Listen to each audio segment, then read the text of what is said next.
Right now, on Bill Gaither's own website, there's a tour listing with one word in the title that's stopping longtime fans cold: farewell. Gaither Homecoming, Farewell Canada and New England Cruise, September 2026. Departing Boston. Real ship, real dates, real lineup. Farewell. At 90 years old, those two words sitting next to each other are exactly why the same question keeps showing up everywhere this gets shared. Is this it? Is this how it ends? Stay with this video, because 3 things are coming by the end of it. What this announcement actually is, why the word farewell already showed up on a different Gaither homecoming cruise years before this one, and the one line in Bill Gaither's own words that explains what never retires, no matter what happens to any single trip.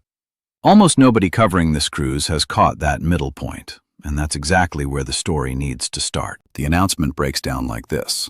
The Gaither Homecoming Farewell Canada and New England Cruise sails September 5th through the 12th of 2026 on a Holland America ship leaving Boston, and the itinerary that follows reads like a postcard. It runs through Portland, Maine, known for its lighthouses and lobster, then up to Halifax and Sydney in Nova Scotia, and over to Charlottetown on Prince Edward Island with its red shorelines and storybook streets. From there, the ship spends several days cruising the Gulf of St. Lawrence and the St. Lawrence River before finally docking in Quebec City. The lineup backs all of that up too, and it isn't small. Bill and Gloria Gaither headline, joined by the full current Gaither vocal band made up of Wes Hampton, Adam Crabb, Todd Suttles, and Reggie Smith. Beyond them sits a genuinely stacked roster of homecoming regulars, names like Mark Lowry, Sandy Patty, Chris Blue, Gene McDonald, Lady Love Smith, Gordon Mote, Kevin Williams, Woody Wright, Wesley Pritchard, Angie Prim, Shane McConnell, Bradley Walker, Linda Randall, Janet Pascal, Joy Gardner, Autumn Nealon Streetman, The Martins, The Sound, and Jeff and Sherry Easter, among others.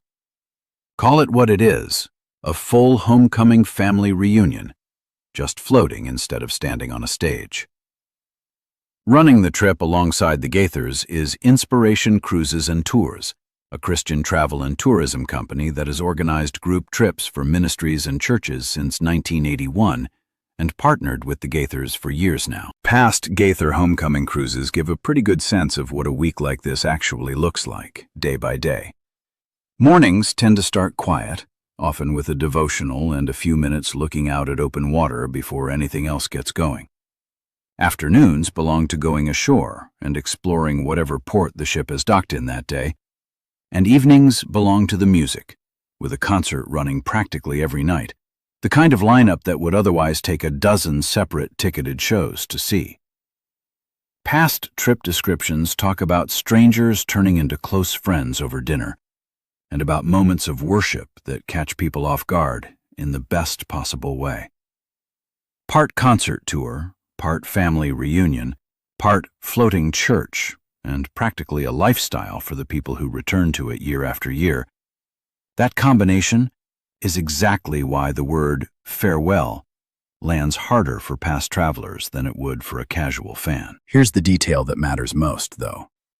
Nothing on the official listing actually explains the word farewell. There's no statement attached to it, and no press release breaking it down. Just the name itself, plus a short welcome note from Bill and Gloria on the booking page that doesn't read like a goodbye at all, talking instead about looking forward to what's ahead and making memories together on the voyage. Forward-looking, not somber. That's the actual tone. The website itself never explains the word, which means the answer has to come from somewhere else entirely. And that's worth holding on to for a minute. Before getting there, it helps to understand exactly what's being asked to say farewell in the first place, because that detail changes everything that follows.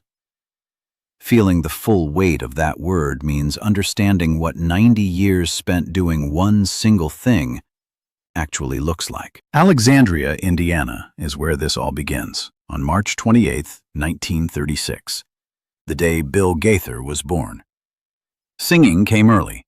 By 1955, he'd already taken a job with a gospel quartet at a small Ohio radio station. And just a year later, while still a college student, he formed his first group, the Bill Gaither Trio, alongside his sister Mary Ann and his brother Danny. A master's degree followed, and for years afterward he lived two lives at once, teaching English in his hometown during the day while chasing a music career on the side. Marrying Gloria Sickle in 1962 changed the math entirely, a decision he has called one of the best of his life.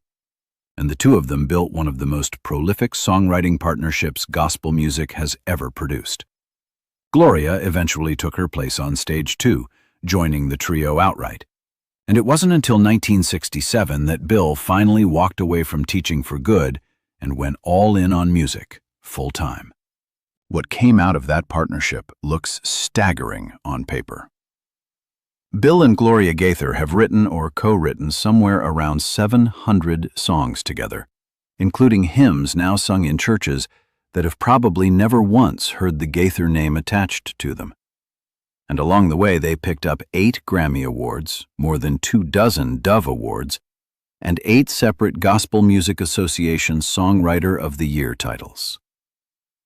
Most people, though, know him for something else entirely: homecoming. Homecoming itself started almost by accident on February 19, 1991, when Gaither wrapped a recording session in Nashville with a room full of Southern gospel legends. Among them, the Spears, the Gatlins, Jake Hess, the Cathedrals, Vestal and Howard Goodman, James Blackwood, and J.D. Sumner and the Stamps. Nobody really left once the session ended. Instead, the whole group sat around the piano swapping stories and singing old songs, and a camera that nobody had bothered to turn off caught all of it. What happened next is the part that's hard to believe.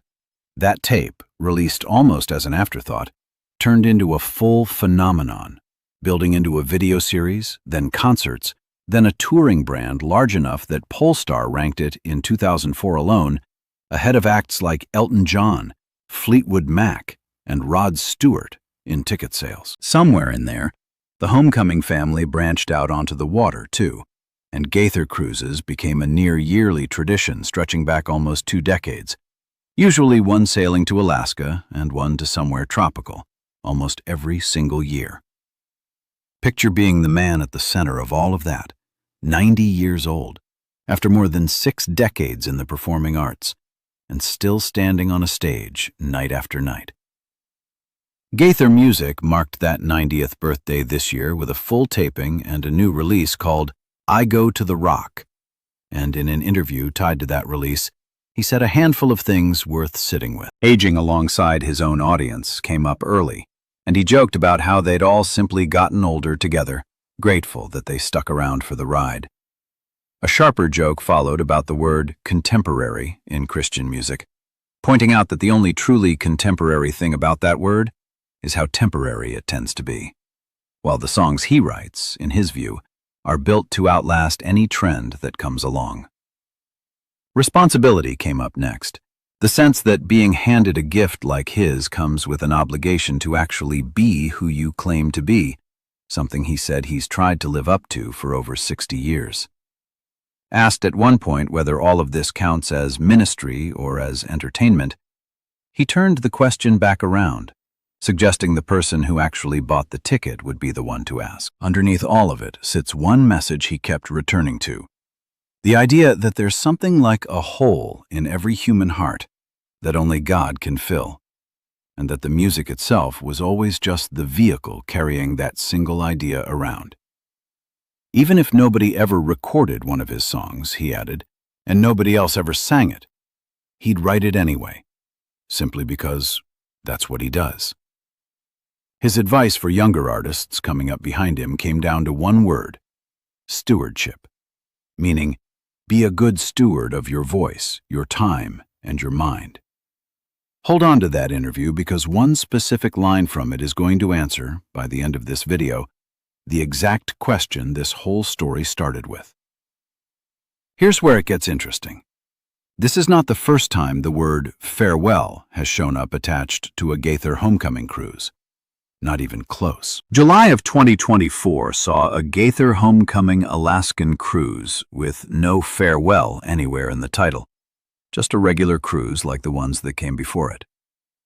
A year later, in August of 2025, the exact same destination shows up again on Gaither's tour calendar. Same region, same kind of itinerary. Except this time it's billed as the Gaither Homecoming Farewell Alaska Cruise, with one new word suddenly attached to it. This pattern isn't unique to Alaska either. A Gaither Homecoming Farewell Caribbean Cruise followed years of regular, non-farewell Caribbean sailings with that same homecoming family, the same kind of ports, and the same partnership with Holland America. A different ocean, producing the exact same pattern. Stepping back even further makes the pattern even clearer. These cruises are not some new idea Gaither's team invented to manufacture a moment. They go back almost 20 years, typically running twice a year like clockwork, one sailing to Alaska and one to someplace tropical. By 2009, the trips had grown popular enough that one of them got recorded for its own DVD and CD release, which says something about how long this has actually been running. A long-running, almost institutional part of how the homecoming family operates does not retire all at once. It retires one route at a time, as ships get reassigned and itineraries change. And that's exactly what Farewell has been marking, sailing by sailing, for years. Line up those dates side by side and a pattern jumps out immediately. Farewell isn't following Bill Gaither's career at all. It's following specific itineraries. And Alaska got it, the Caribbean got it, and now, in 2026, it's Canada and New England's turn. The official cruise listing even describes this trip as a one-time sailing, which is language about the route, not language about retirement. And the cruise partner's own marketing uses almost identical phrasing, calling it the last chance to take this specific sailing with the Gaither homecoming family. Last chance for the trip, not last chance to ever see him perform. That's simply how the cruise and travel industry tends to use the word farewell in general. A farewell tour of a region, or a farewell sailing of a particular itinerary, almost always means that exact route is being retired, not the performer attached to it, since ships get reassigned, itineraries rotate, and ports change constantly behind the scenes. Once a particular combination won't be repeated, farewell goes on the title, no matter how old or how young the headliner happens to be. Here then is the answer to the question this whole video opened with. This farewell belongs to a route, Boston to Quebec City, through Portland and Halifax and the Gulf of St. Lawrence, and not to Bill Gaither's career, not to gospel music, and not to the homecoming family. Nowhere does a statement exist saying he's stepping back from performing. One specific sailing is ending. Pretty much everything else is continuing right along with him. None of this is a story about religion winding down. It's a story about one travel route reaching its final sailing, while everything else keeps going. Homecoming concerts keep going, a spring tour is already on the books, and the Gaither Gospel Hour keeps airing new episodes right alongside the new release, I Go to the Rock, which just came out. The Gaither vocal band itself, the lineup that's carried his songs onto every one of these stages, has spent over 3 decades absorbing new singers, new voices, and new generations, built precisely so the music never depends on any single person staying on stage forever. All of this brings the story back to that interview, and to the 3 things promised at the start of this video. The announcement itself has been covered, and so has the pattern that explains the word, which leaves the 3rd piece, the one that answers everything in Bill Gaither's own words. Asked why he still performs certain songs after more than 60 years in this business, he skipped nostalgia entirely and said it directly. I don't sing old songs. I sing songs that deserve to live. That's not a man clearing out his desk. That's a man stating plainly that the catalog and the mission behind it were never built to retire when he does. This farewell belongs to a cruise ship, not to the music. Drop a yes in the comments if you're planning to be on that cruise, and if you've sailed with the Homecoming family before, mention which trip it was. First time here, hit subscribe, since every Bill Gaither moment through 2026 is getting covered, and there's a lot more of this particular story still on the way.